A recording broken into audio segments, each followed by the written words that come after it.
Over the past 26 hours, Americans have been taking in a rare occurrence in this nation. A police officer convicted of murder on the job. How rare? From 2005 to about 2015, a period including thousands of police killings. Believe your eyes as you look at the screen. The number of police officers convicted of murder for shooting a person over all of those years altogether was zero. I can report for you that from 2016 on, there were about 1 or 2 such convictions a year for police shooting deaths. And now, this year, we have the first such murder conviction of 2021, which is correctly seen as a rare development. Big front page news, a possible turning point. Why was this case different than so many that came before it? Well, there are several reasons, including the damning video evidence. But right now, we turn to one important factor in our special report right now: how police testimony helped lead to Chauvin's conviction.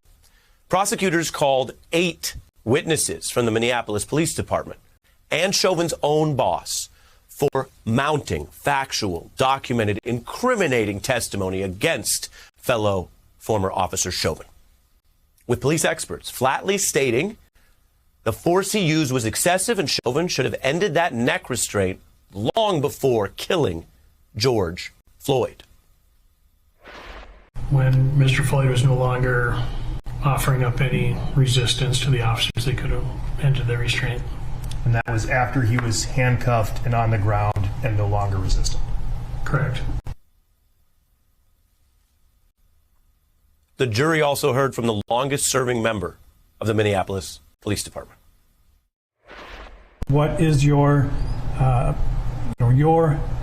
view of that use of force during that time period? Totally unnecessary. What do you mean? Well, first of all, pulling him down to the ground face down and putting your knee on the neck for that amount of time is just uncalled for. I saw no reason why the officers felt they were in danger. That was legally pivotal because any juror may wonder what supports a reasonable doubt. What is the reasonable doubt for second guessing whether an officer used too much force in an unfolding incident or emergency? In this trial, the answer came from multiple officers saying under oath this was not a close call. The force was totally unnecessary. And the answer also came from perhaps the most important witness, the police chief, who fired Chauvin and the other 3 officers within a day of the killing and deemed it a murder last year. Once there was no longer any resistance, and clearly when Mr. Floyd was no longer responsive and even motionless, to continue to apply that level of force that in no way, shape, or form is anything that is by policy, is not part of our training, and it is certainly not part of our ethics or our values. This is really important. Prosecutors invoked that view in their closing arguments. That's the last thing the jury hears, of course, before going to deliberate and here finding Chauvin a murderer. They gave basically jurors who might be sympathetic to police a very critical legal and ethical framework for this. And I want to walk you through it tonight. These prosecutors had a blueprint. They presented the jury with a way to really think about this, that Chauvin was a criminal hiding out in uniform, that his senseless, avoidable murder of George Floyd is the very opposite of what policing should be, and urging the jurors to view their potential action, what they were going to go deliberate on, convicting him as a murderer, that doing that itself would be pro-police. The chief of police in Minneapolis Police Department, he took the stand and he testified and he told you what that badge that he wears over his heart means. It's a public service. This is not an anti-police prosecution. It's a pro-police prosecution.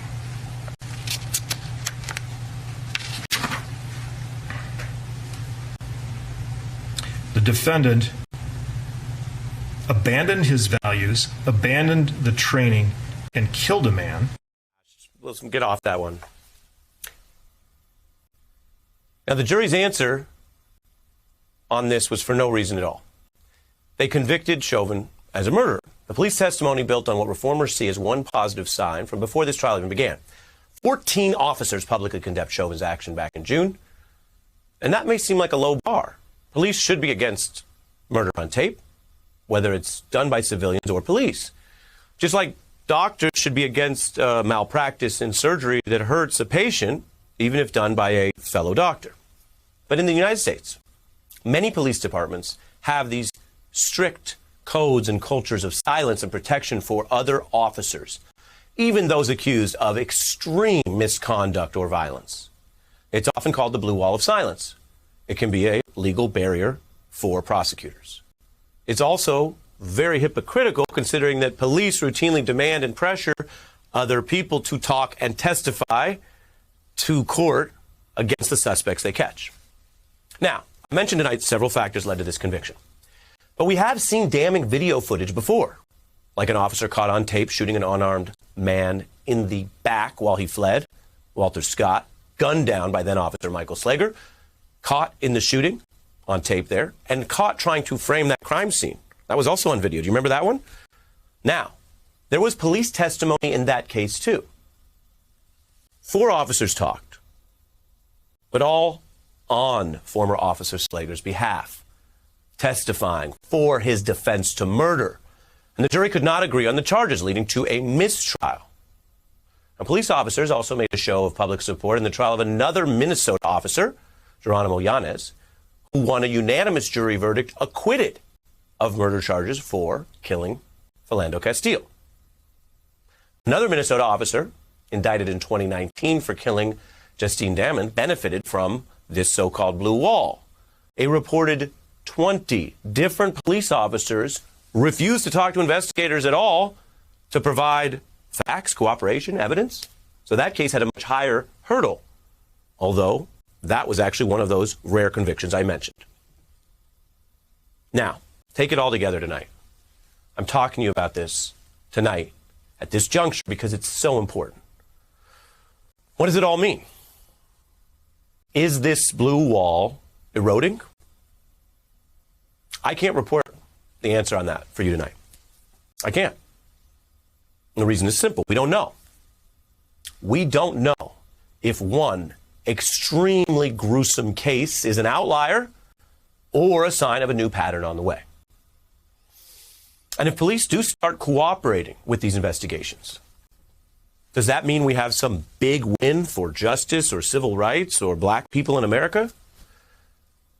Let me level with you tonight. No. Because that's the bare minimum of what police are supposed to do, what they're paid to do, what they swear an oath to do. Let me level with you on this as well tonight. It says a lot about how routine state violence and systemic racism is in America, that all this happens out in the open, in open court, on TV, and that in 2021 we are counting up these rare, isolated cases that almost never happen, where law enforcement cooperates with law enforcement to enforce the law in a murder case. So, I want to urge everyone, if you are within the sound of my voice, we have to keep our minds on the facts. We need facts right now. And the fact is, it is a national scar and outrage and embarrassment that it takes this much to reach a factual outcome based on the evidence in cases that involve the state taking of black lives, the killing of black lives, the state showing in gory detail why so often to the state, black lives don't matter. Now, in past years, this Black Lives Matter movement was often described as somehow a very liberal or militant or radical movement. Well, that's misleading, and it's also a tell if you hear people talk about it that way. Let's deal in facts. There's nothing radical about being against murder. Now, the movement is, of course, about more than one thing, but it focuses on and has continually catalyzed around something fundamental. And if you listen to its members in this movement and its leaders, you'll hear it. It's not complicated. They're demanding the state stop murdering black people. Let me repeat. They demand the state stop murdering black people and other innocent people. And that means the arm of the state, the police, need to stop doing it. And when it does happen, if it does happen, that means other police need to do the bare minimum of their jobs, enforce the law, and cooperate with the law, and be against murder. I'm putting it bluntly because it needs to be clear, especially at a moment and time like this.